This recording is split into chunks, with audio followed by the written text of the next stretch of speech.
tersebut. Itu dalam pertemuan kita yang lalu. Kita lanjutkan. Wa yahrumu 'alal junubi khamsatu asya'a. Diharamkan bagi orang yang junub itu 5 perkara. Ya, kita yang junub itu diharamkan 5 perkara. Sama seperti orang yang haid tadi, ya. Yang pertama salat tidak boleh, ya. Orang yang junub tidak boleh melakukan salat. Baik itu salat sunnah ataupun salat yang fardu, kita orang yang junub tidak boleh melakukan salat. Harus mandi terlebih dahulu, ya. Orang yang junub. Itu. Kemudian qiraatul Quran, membaca Quran juga tidak boleh, ya. Kita orang yang ada junub tidak boleh membaca Quran. Kemudian wa mashul mushafi wa hamluhu tadi tidak boleh juga memegang, ya, tidak boleh juga memegang, kemudian membawa Quran tadi tidak boleh, ya itu. Kemudian tawaf tidak boleh, kemudian berdiam diri di masjid juga tidak boleh. Ini wa yahrumu 'alal junubi khamsatu asya'a, dan diharamkan bagi orang yang junub itu 5 perkara. Yang pertama salat, kemudian yang kedua qiraatul Quran, membaca Quran, kemudian yang ketiga wa mashul mushafi wa hamluhu, menyentuh dan membawa mushaf yakni Al-Quran, kemudian yang keempat tawaf, kemudian yang kelima wa lubsul masjid yakni berdiam diri di masjid, ya. Jadi bagi kita orang yang sedang junub, ya, itu tidak boleh melakukan 5 perkara ini, ya.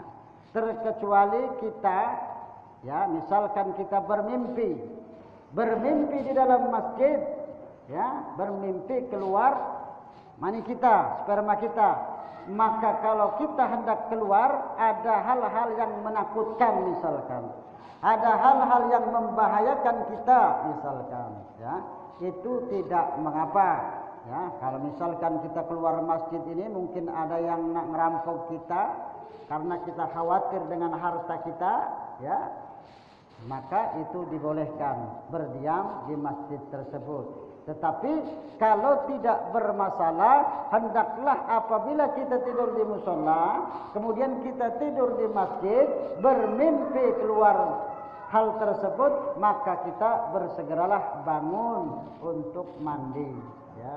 Itu bersegeralah mandi, ya. Itu makanya orang-orang yang junub itu untuk melakukan hal-hal, misalkan membaca Quran, lain halnya dengan doa. Kalau doa itu boleh kita berdoa. Makanya kalau orang yang junub, kalau malam itu kita malas, ya. Kalau kita malas mandi malam, misalkan kita berhubungan dengan istri kita, kemudian kita malas untuk mandi, hendaklah kita berwudu. Ya, berwudu, ya. Kalau kita masih malas, hukumnya apa? Makruh, ya, tidak masalah. Makruh hukumnya, tidak baik, ya. Makan dalam keadaan junub itu hukumnya makruh, ya. Minum dalam keadaan junub itu makruh hukumnya, ya, itu. Jadi makan dalam keadaan junub, minum dalam keadaan junub itu makruh. Bukan berarti tidak dibolehkan, ya.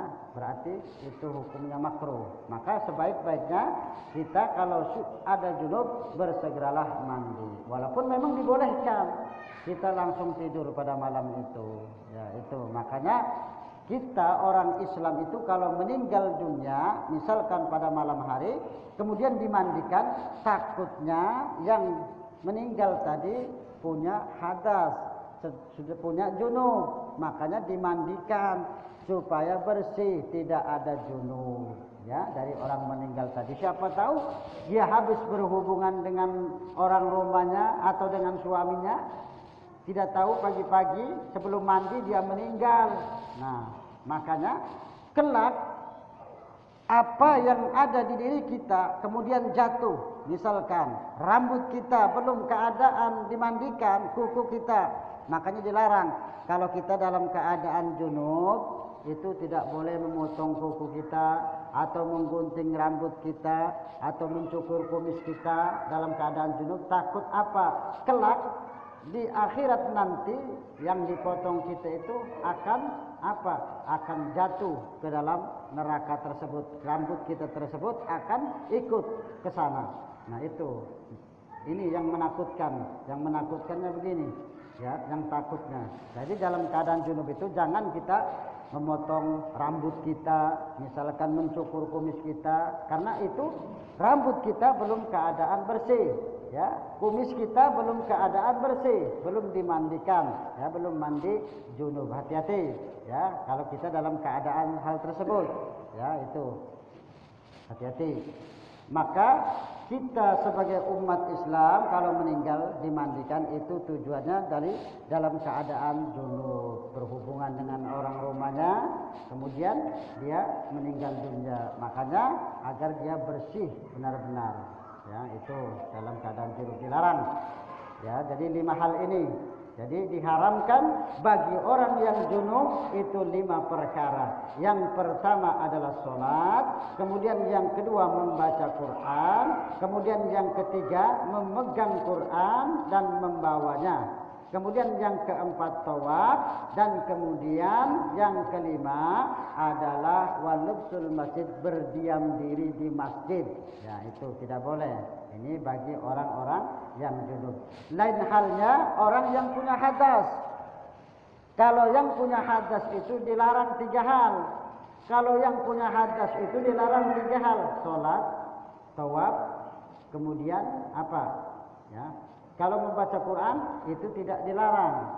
Ya. Kalau yang punya hadas, misalkan kita tidak punya wudu, misalkan, ya, kita kencing, kemudian habis kencing tidak berwudu, kemudian kita tidak memegang Quran, membaca Quran secara kita hafalan, itu dibolehkan.